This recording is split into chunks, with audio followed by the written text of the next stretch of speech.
Welcome to Alaska Weather, a production of Alaska Public Media and the National Weather Service, Alaska Region. Produced and broadcast daily from the studios of KAKM, Alaska Weather provides complete forecasts, public, marine, and aviation for all of Alaska. Alaska Weather is made possible by the following sponsors.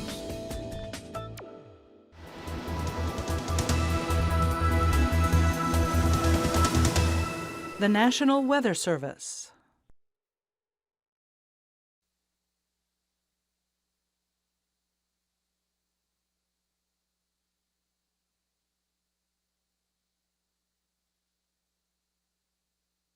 Flood warnings out. Again, coastal flood warning here for the St. Lawrence Island area, at least a portion of the Yukon Delta coast for tonight for coastal flooding due to the strong winds and a storm surge.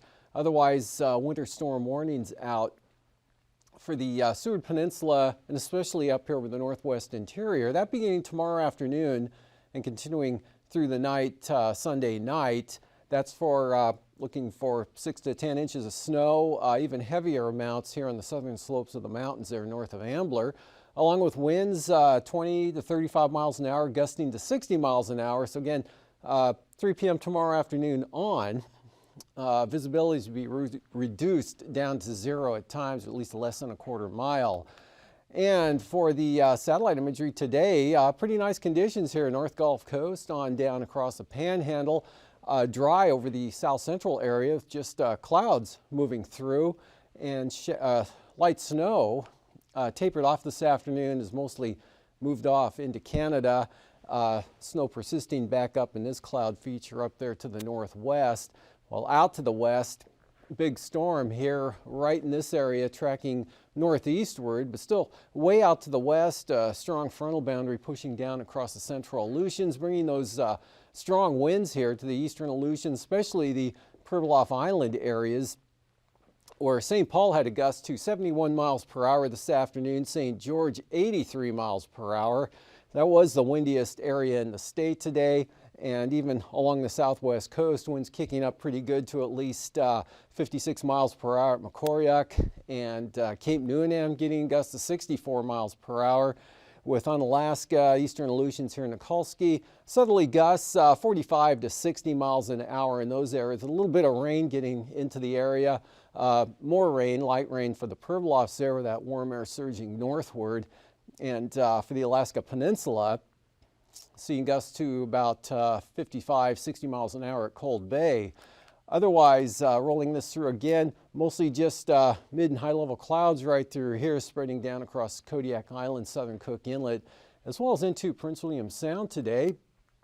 And on the chart though, under the clouds, high pressure, 1,044 millibars, quite high and strong. That extends right down into the Gulf of Alaska and Northeast Pacific, and westerly flow on the north side of that, again carrying that moisture into Canada now. So break here over the Tanana Upper Yukon Valley areas.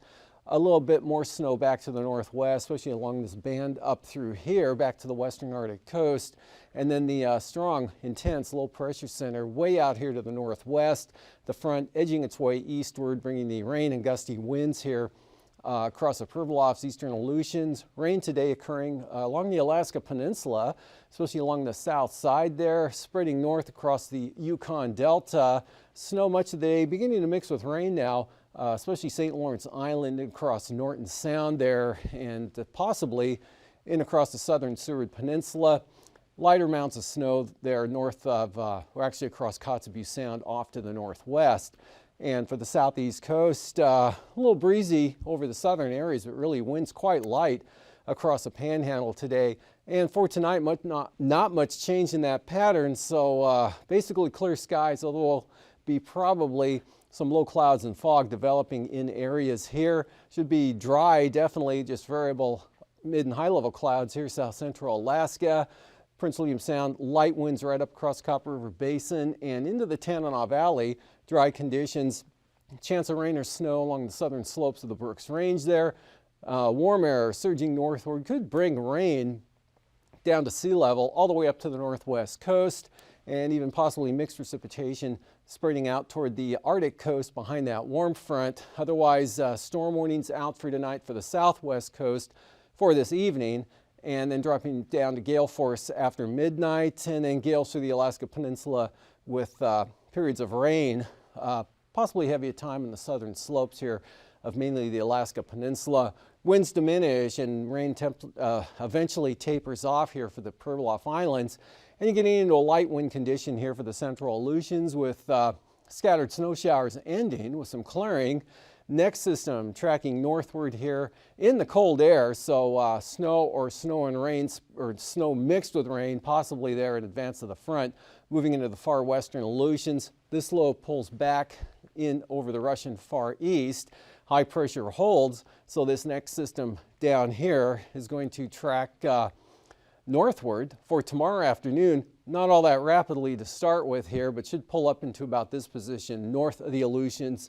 Colder air, northwest winds, snow from Shimia, and mixture possible Adak and Atka areas, but not a big increase in the winds at all with that feature.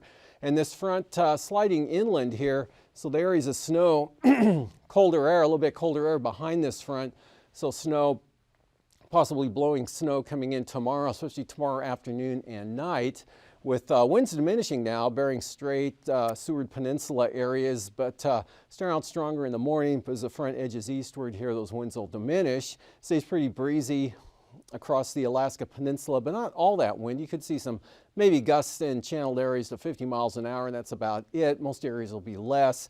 Chance of rain continues along the southwest coast. High pressure holding, weakening slowly down to 1,038 millibars, still strong enough though, into the Yukon.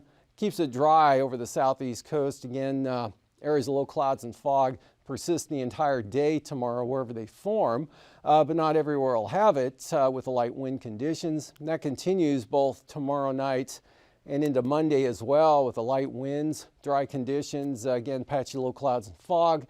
They're mostly clear here for the southeast interior, Copper River Basin, right up into the Tanana Valley and across Chicken on up to Eagle, and then southwest flow, this system or that front.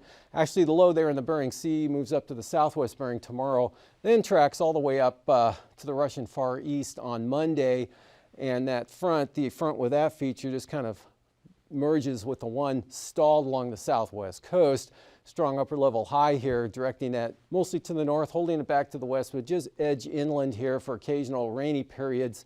Togiak Bay, Kuskokwim Bay northward, more of a mixed condition now up over the northwest and interior areas there. Heaviest precipitation along the southern slopes of the Berks Range. Dry over the north slope, chance of snow there for the Arctic coastal areas with pretty light winds even on the east side there. And then high pressure, lighter winds for the Pribilofs down to the eastern Aleutians, and scattered rain or snow showers possible for Adak as the trailing edge of that trough moves in. Snow showers, southwest flow, all staying way out to the west over the Bering Sea. And for temperatures today, across the Panhandle in the mid to upper 30s with 39 Sitka and also Heidelberg, as well as Annette with Klawock at 37. Petersburg also 37 degrees today with 35 in Juneau, 29 over at Yakutat. Prince William Sound, Cordova 26, Valdez 23 degrees, 33 in, Seward, 1 above 0 there, kind of sheltered at McCarthy, 10 above at Gulkana, 16 at Gunsight, same thing at Talkeetna, and up in the valley, Tanana Valley, 20s today, 22 there at Tok, 29 Fairbanks, snow ending, 23 at Tanana. And farther north, up to 34 at Fort Yukon with 31 over at Bettles. And then North Slope, mostly in the teens there, Umiat Airfield, Nuiqsut at 10. Barter Island, Kaktovik, 11 above 6. There in a place formerly known as Barrow, 12 at Wainwright, up to 30 Cape Lisburn, 30 Kivalina, 30 at Kotzebue, and lower 30s above freezing here along the Seward Peninsula and in toward Unalakleet 35, also Deering at 36, as well as Savunga, 27 to McGrath, but well into the 30s, above freezing here over all of the southwest coastal areas with the rain. Southward there, 40 degrees Cape Neuenam, lower 40s the Pribilofs, chillier air, 32 snow shower Shimia, and lower 40s right up the Alaska Peninsula there to King Salmon from Unalaska, Kodiak Island, mid-30s. Lows for tonight, lower 30s there for Kodiak State Airport, 31 for the low, 32 St. Paul, upper 20s, lower 30s here over the Aleutians, with some clearing there around Adak and Atkin, lighter winds, single numbers 0 to 10 for the Arctic coast, milder 30 to 35, pretty mild here over the Yukon-Kuskokwim Delta areas with Macoriac at 36, but a little below zero there for the Copper River Basin. 5 to 15 south central Alaska, warmer down towards Seward and of course Valdez with teens and 20s for the southeast coast. Highs tomorrow 25 to 32, maybe up to 38 there at Sitka, just above freezing for Yakutat, single numbers for the Copper River Basin, eastern Tanana Valley 40-mile country, and kind of a range up across the interior, definitely warmer here, contrasted east to west with 30s all the way up to the western Arctic coast, even above freezing forecast for Point Lay. 25 to 30 on the east side, mid-30s here for the coast, about the same, upper 30s for the Pribilof, central Aleutians, 40s again on Alaska and Alaska Peninsula areas to Kodiak Island.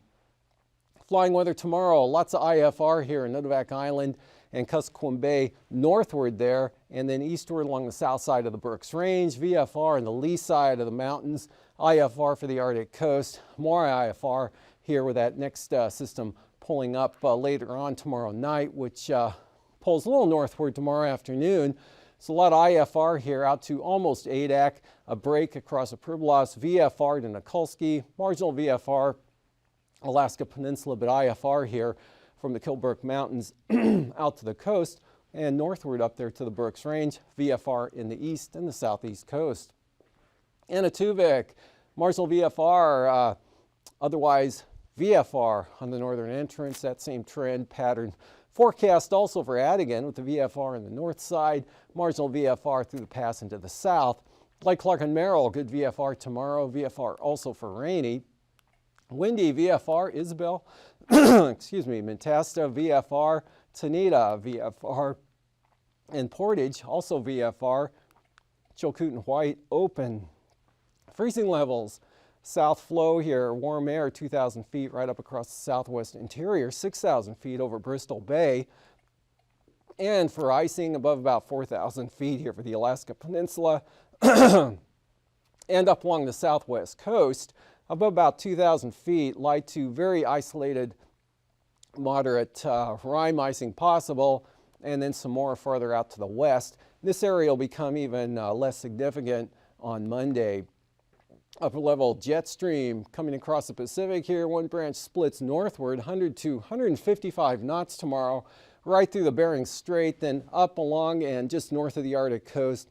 Southward there, cutting across the southern panhandle, pretty strong, 120 to 130 knots with Mustin Mainland left under the high pressure center.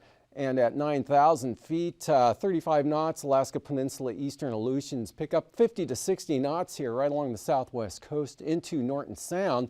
60 knots southwesterlies, the western Brooks Range, even up to 40 knots over the central interior. Westerlies at 50 coming into the western Aleutians. Northwesterlies maybe up to 25 knots, again at 9,000 feet here for the southeast coast. And taking a look at the 3,000 foot winds, pretty light here, Copper River Basin, south central Alaska, and then northwest 20 to 25. This mostly along the coast, a little bit lighter inland. Southwesterlies, northeast interior, 25 to 30, up to 45 knots. And then the strong winds here, southerlies, 40 to 50 knots from the Alaska Peninsula, all the way up there across the Seward Peninsula, southwest 35 there around the central coast. Lighter, more variable conditions here with a high pressure area right in here over the Pribilof, so light winds there. South 40 for the peninsula, but northeast 15 over in Nikolsky. This center pulling northward, 50 knot winds coming around the south side of that feature, 40 knots there in advance of the front. And for turbulence, Could be some moderate chop probable here. Kiska Island, Amchitka, maybe over to Adak, but nothing too bad. Moderate chop, Alaska Peninsula, all through the turquoise area here over the southwest interior areas up to the western Brooks Range, and then of course north slope out to the Arctic coast. And after the break, I'll be back with a look at the ice edge and the marine forecasts.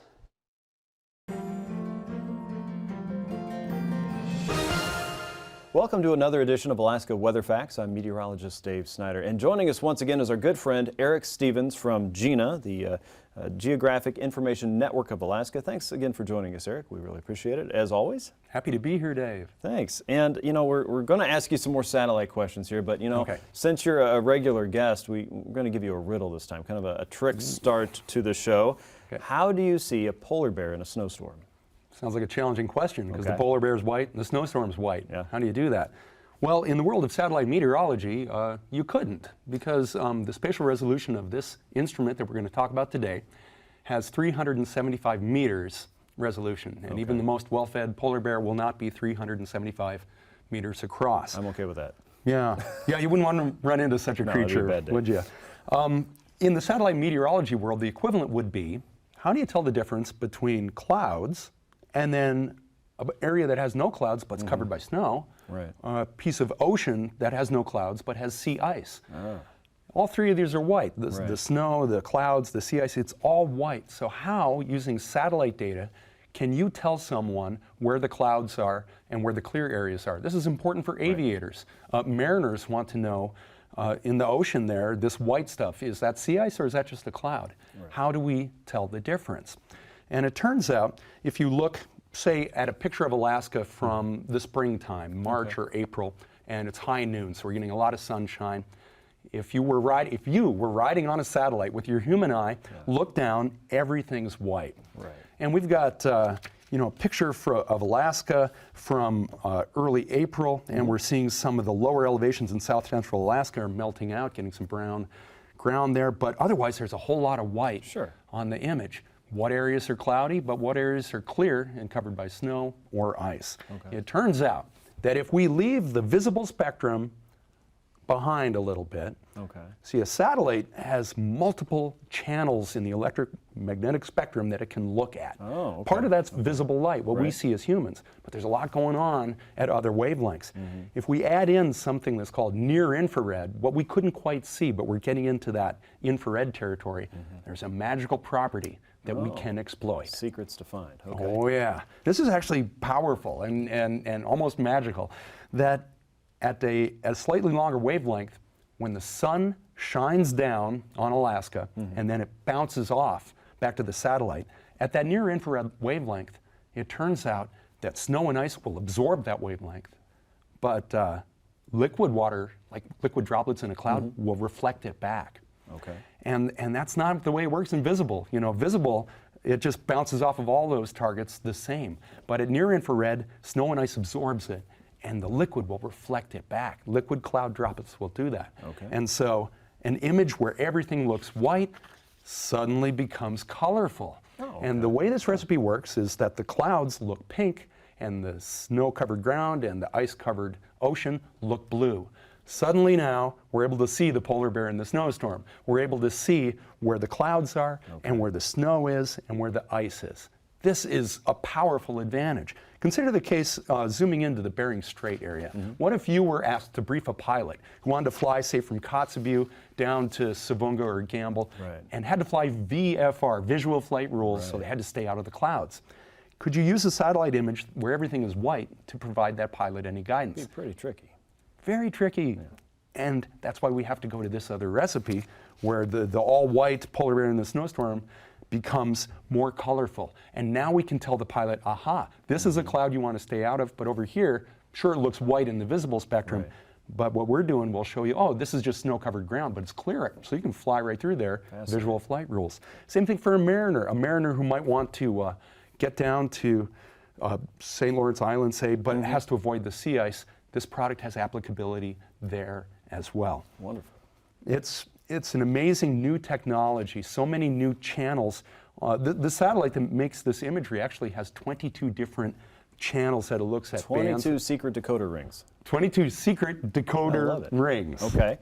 You know, I liken this to an activity I had in the car when I was growing up. We go on long car rides, and we do all the work in these activity books to, you know, stay calm, cool, and collected for our parents who are trying to get us across the state. But to get the answer, the real answer, you had to apply that red sheet to see the answer or the secret path or whatever the message was in that activity book to get you onto the next page. And it's also like a photography filter, right? If you're taking a lot of pictures, you can apply different colors to see different parts of that image. I mean, that sounds a lot like what you're talking about. Oh, you know it. The information is in there all along. We just have to combine the channels in a way to reveal what's in there. And by the way, you're dating yourself. So you didn't have an iPad in the back of the car? No, sir. Right? Okay. Well, we have, lastly, for dessert. Okay. There's a great image of the same kind of recipe. We're looking at South Central Alaska the first week of January. In first week of January, the sun, even at noon, is really low on the horizon, barely up. And in this image, the fun thing is the shadow of Dehne. We can see the shadow of Dehne over a lower pink cloud deck. Yeah, that's amazing. And Dehne at 20,000 feet casts a big shadow.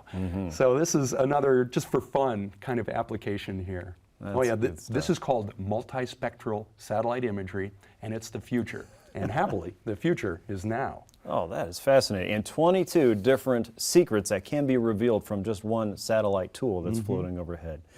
Eric, thanks so much for joining us again. We can't wait to have you back and telling us more secrets of satellite technology that are passing over us every single day, many times a day, over Alaska and helping us all the way in many different parts of our lives. So thanks so much for joining us again. Oh, happy to be here. All right. And thank you for staying with us. We'll be back with a little more weather here in just a few minutes. And of course, we'll have more Alaska Weather Facts anytime online.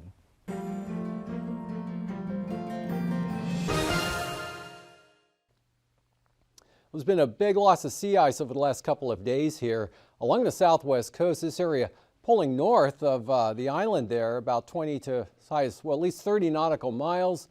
Ice just about gone now all around St. Lawrence Island, and still pretty heavy in through here, so some of this could shove up on shore there for the southern and western coast of the Seward Peninsula. And looking at the marine forecast, northwest 20 knots for the northern panhandle, northerlies 20 to 25, strongest winds on the extreme south coast, seas up to 11 feet, and northerly winds 10 to 15 knots, northern Link Canal, Stevens Passage, north 20 for Clarence Strait. And on Monday, 15-knot winds here, central southern inside waters, right down to Dixon Entrance, light northerlies 10 to 15 here out along the coast. These seas now just 6 to 7 feet, so really laying down. Still could see 20 knots up there in the north. And northern Link Canal, small craft advisories with north winds at 25. Prince William Sound, Cook Inlet, light variable to northeast winds, 10 knots, light seas. East-southeast at about 20 south of the Forelands. Southerlies 20 knots, Kamishak Bay, Shelikof Strait. Small craft advisories here for the east side of Kodiak and the Barren Islands. West-southwest 15, that's it from the North Gulf Coast with those seas down to 4 to 5 feet. Then on Monday, pick the winds up a little bit here, especially on the eastern side, east or west, 20 knots, seas still 5 to 6 feet. Light winds continue, Prince William Sound and Cook Inlet. Southwesterlies 15, Barren Islands and all of Kodiak Island with the southeast there for Kamishak Bay. Bristol Bay, southeast 30 knots. Southerlies after the gales tonight down to 30 knots tomorrow, 10 to 14 foot seas, and south 25 up towards Sitkinak. For Monday, small craft advisories continue here, south to southeast, 25 to 30 knots, farther east, south 20 knots, Castle Cape to Sitkinak, 30 knots southeasterlies in the forecast for Bristol Bay. And for the Fox Islands, mostly Unalaska Islands, southerlies 20 to 30 knots tomorrow.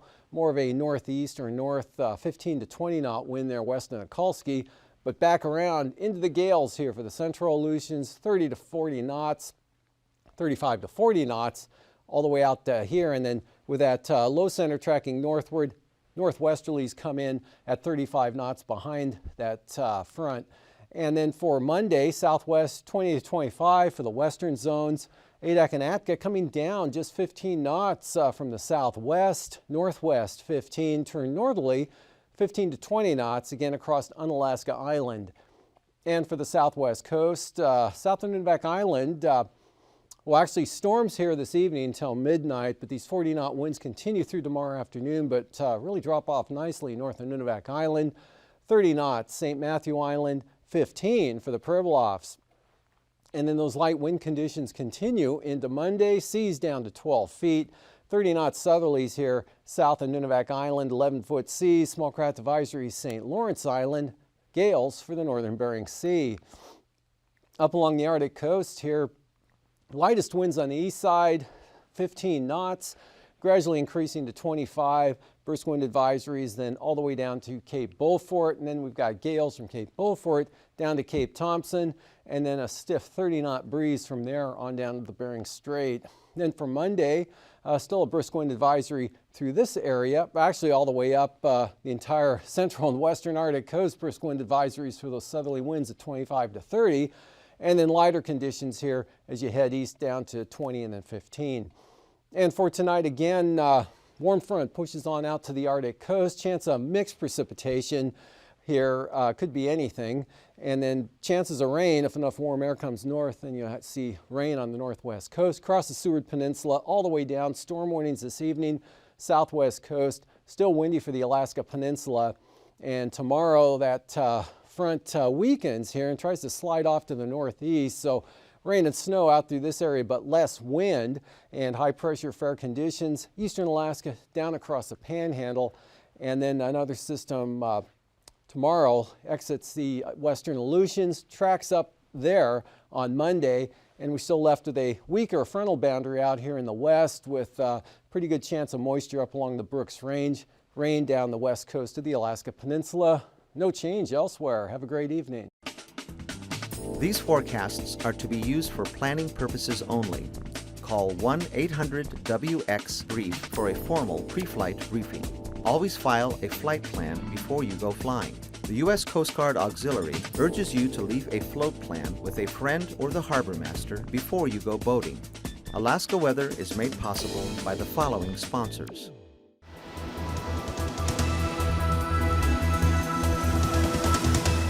The National Weather Service.